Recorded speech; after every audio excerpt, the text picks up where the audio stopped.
Yan, good morning. So nandito tayo ngayon sa airport ng Buri, Catbalogan. Papawis muna. Yan, good morning sa inyong lahat, mga kaibigan.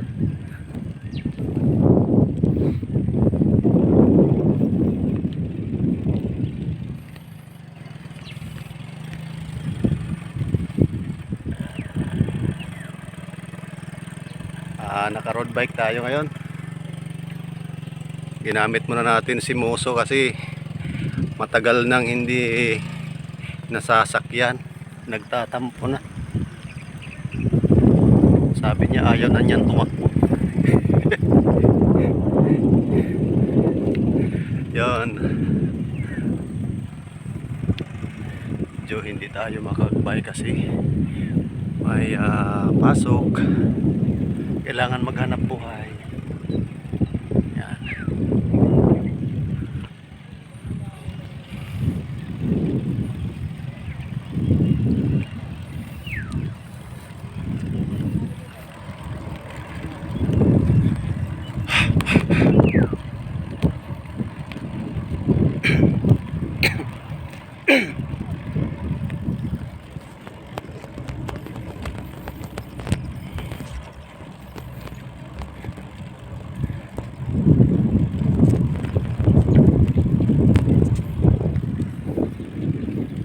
Yan, tingnan nyo yung airport ko. Napakalawak. Yan. Ang ganda na dito. Presko ng hangin. May mga nagja-jogging, may nagbabike din na. Yan, kagaya noon. Pil na pil pa. Lang damit.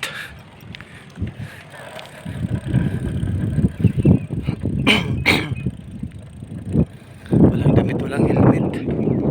Ko. Gado yan. Yan.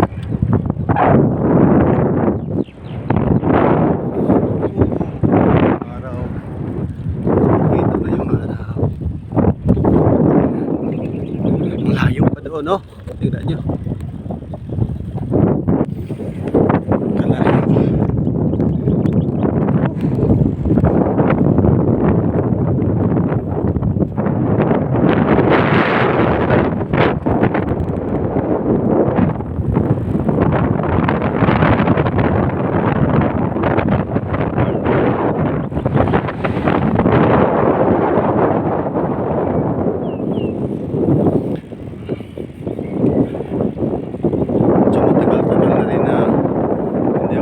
Dito kasi pag nagbabike ako parating ko sa bayan Yabong.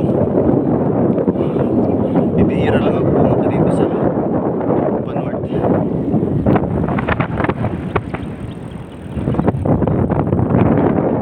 Pero ang ganda pala pumunta dito. Napaka-presko ng hangin.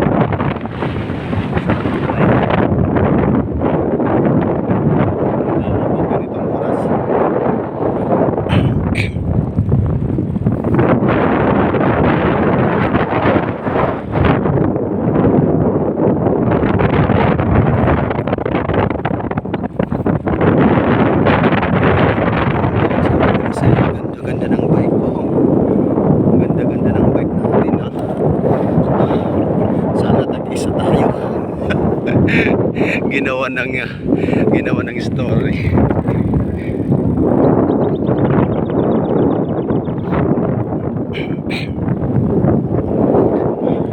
Yan, nagja-jogging, ha? May naglalakad, nagwo-walking. Mapansin nyo hanggang doon, guys. Ang lawak na. Konting panahon na lang magagamit na ito. Parang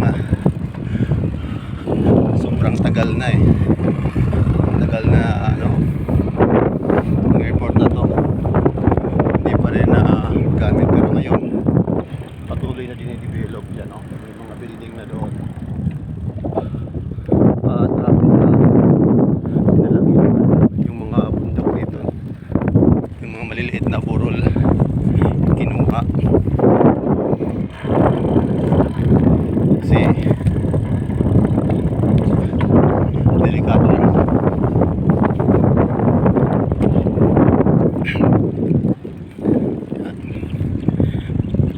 ano to, pag nag-function to, hindi na mahirapan yung mga taga Samar, puntang Maynila, Cebu, o kahit saang lugar siguro, basta may flight, yan, mabilisan na, hindi na magtsatsaga na umupo sa bus ng isang araw at isang gabi para makarating lang sa Maynila, no? So ito, pag nag-function to, siguro mga 30 minutes nasa Maynila ka na siguro. Parang ganun yung bilis lang.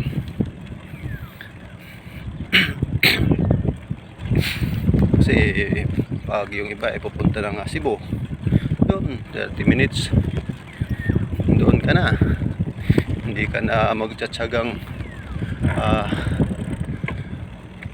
sumakay sa mga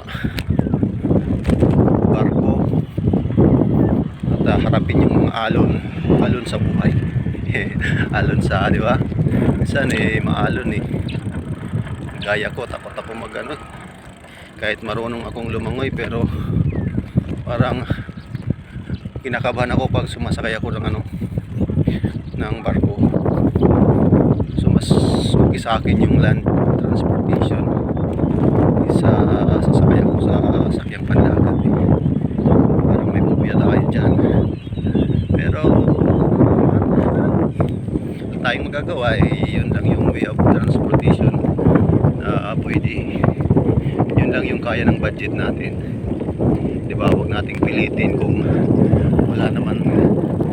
Kung may pera tayo, meron tayong sobra, siguro pwede naman. Love you guys.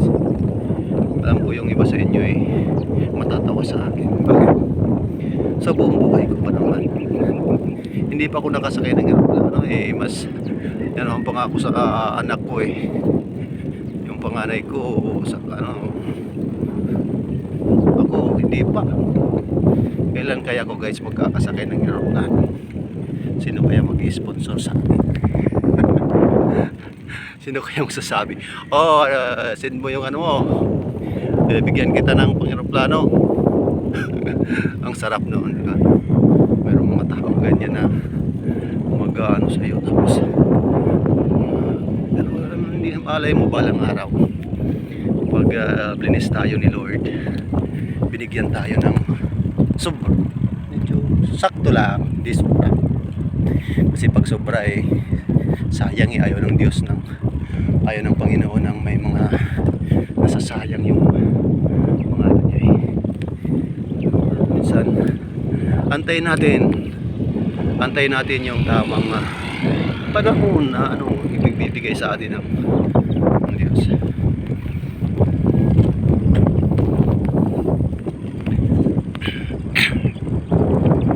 Alam naman natin na hindi tayo pababayaan. Lahat ng pinangako sa atin ng ating Diyos ay ibibigay niya. Basta't manalig lang tayo ng palataya, gawin natin yung kanyang kalooban sa buhay natin, at isa puso natin ang kanyang mga utos.